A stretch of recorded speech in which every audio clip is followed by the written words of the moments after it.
Over now to Marcus Carson with the business. Yes, indeed. Hi there, Chris. Hi there, everyone. First up, we're going to look at Russian stock markets. They're feeling the pinch during Russia's standoff with the West. Russian stocks, they've taken a beating as there are fears that sanctions could undermine the Russian economy. Moscow's MySex was down around 3% during trading earlier on Friday. It recovered some of those losses, but the index still ended 1% lower. The standoff over Crimea has cost Russian stock markets dearly. The MySex is down around 9% this month, and Reuters says around $70 billion have flowed out of Russian stocks since the 1st of March. Credit ratings agencies, they're firing off warnings about the Russian economy. Fitch says its outlook on Russian debt has gone from stable to negative.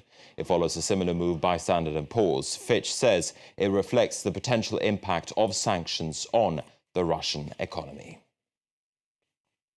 Now, after a European Union summit in Brussels, the EU has now named 12 Russian officials who will be subjected to asset freezes and travel bans.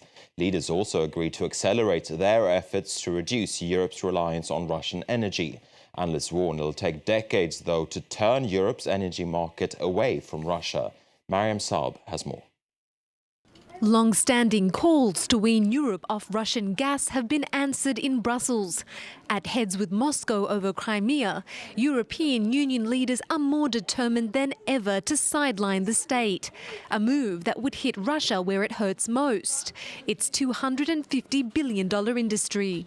And today we send a clear signal that Europe, as I said, is stepping up a gear to reduce energy dependency, especially from Russia.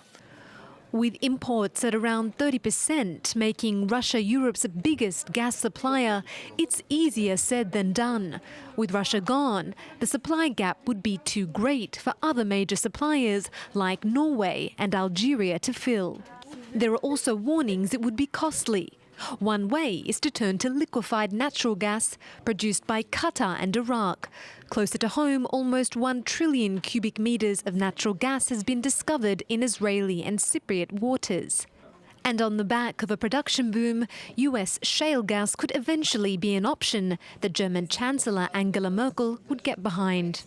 If the United States should decide to export gas won from fracking, they would need the infrastructure for that. This could be a possible building stone of this energy mix. The 28 EU states also want to be in a position to supply Ukraine with energy should Russia cut off supplies. They're expected to draw up an in-depth study of EU energy security by June this year. All right, I talked about the Russian stock markets earlier. Let's take a look at markets elsewhere. There were gains at first on Wall Street during Friday's trading, but those gains had fizzled out at the close. And as you can see here, all three main indices closed in negative territory. This is jitters over the crisis in Ukraine, where it seemed to be creeping in towards the end of the trading week. In Europe earlier, the main indices were above the flat line at the close. Investors, they were seen digesting some upbeat data on the state of the US economy. As I was saying before, we saw the MySex in Moscow, Russia's main stock market index, closing in negative territory, down 1%. Let's talk you through a few corporate stories that we're watching. I got it right in the end. Britain's Tesco says it struck a deal that will make it the first foreign supermarket chain in India. The deal sees Tesco entering a 50-50 partnership with a unit of India's homegrown Tata Group. When the joint venture is completed, it'll be operating 12 stores.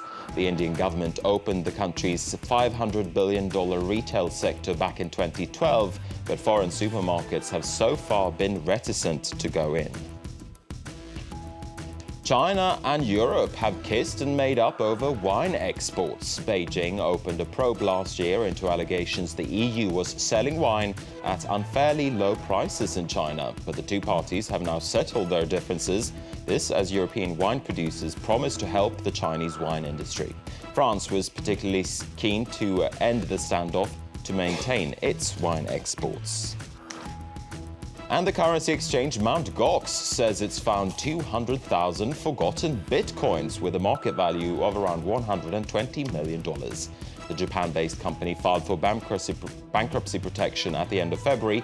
It blamed the loss of hundreds of thousands of bitcoins, saying they had probably been stolen. Mt. Gox says it found some of the missing bitcoins in an old format online wallet that it thought was empty. 650,000 bitcoins remain unaccounted for. All right, Chris, with that, I'm going to hand it back to you. Remind me, by the way, to go looking in my old wallets to see if I can perhaps find $120 million. Good luck with that, Marcus. Thanks very much. Cheers. Time to say hello to James Creedon for Media Watch. We're going to start off with